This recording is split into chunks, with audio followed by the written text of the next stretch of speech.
Welcome back to Askewed Reviews, and we have a viewer request today, and it is for the 1986 film, The Adventures of Milo and Otis. Here is your trivia question for today. What are the names of Milo and Otis's mates? The answer will be at the end of this episode. So this film starts off at a quaint little farm. It's here where we meet a curious cat named Milo and a playful pup named Otis. These two animals end up meeting each other and become best friends immediately. They hang out and do everything with each other on the farm. One day, Milo is playing hide and seek with Otis, and he ends up hiding in a crate right next to a river dock. Unfortunately, once he reveals himself to Otis, the crate begins to flow down the river, going further and further and further away from his best friend.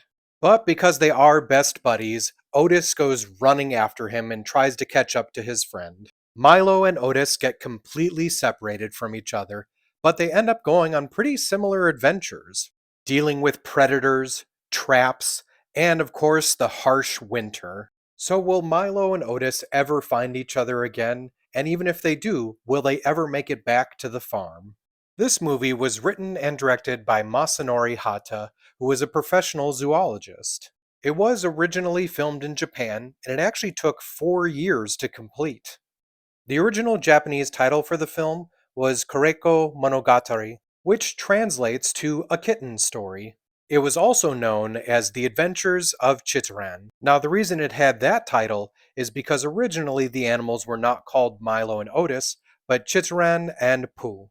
Now, I don't know why the orange tabby cat in the American version is called Milo, but I do know why the pug is called Otis, because they named him after the singer Otis Redding, since there's actually a sequence in this film where you can see the dog sitting on the dock of the bay, which of course is a famous Otis Redding song. The Japanese version of the film did have a lot more scenes that were cut, and the reason why is apparently they were deemed too violent for the American audience. The narrator for the original Japanese version is Shigeru Tsuyuki. In the American version, the narrator is done by Dudley Moore. In Japan, there was actually a movie tie-in video game that was made on the Famicom Disk System. Milo and Otis is an impressive feat when it comes to film because they're able to tell a story so well with a bunch of different animals. And I do mean quite a lot. There are a multitude of different animals used throughout this film. Now, there is a lot of controversy when it comes to this film ever since its release, as there were allegations of animal abuse and claims that a number of kittens did not survive the filming process. So none of these reports can be confirmed, mainly due to the fact that animal advocacy groups were not allowed to supervise during the production. But I mean, come on, that cliff scene alone had me terrified that that kitten was not going to make it. There is one claim that was refuted right away, though. Someone said that the cat broke its foot and they kept it in so it looked like it was limping.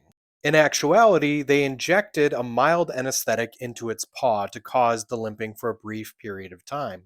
Which, by the way, is still probably not that great, but better than the alternative. So when it comes to the film, The Adventures of Milo and Otis, I'm still very impressed with what they were able to do in having the story be told by these animals. Now, at the same time, if any of those allegations are true, that's terrible and horrible, and I really hope they're not. So, because I'm kind of teetering on both sides here, I'm going to give this one a 3 out of 5.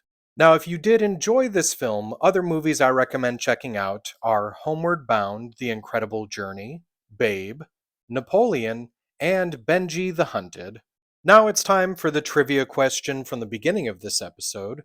What are the names of Milo and Otis's mates?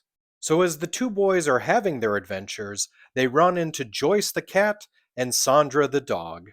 I hope you enjoyed this episode of Askewed Reviews, and if there's a movie you'd like to see get a review, just mention it in the comments.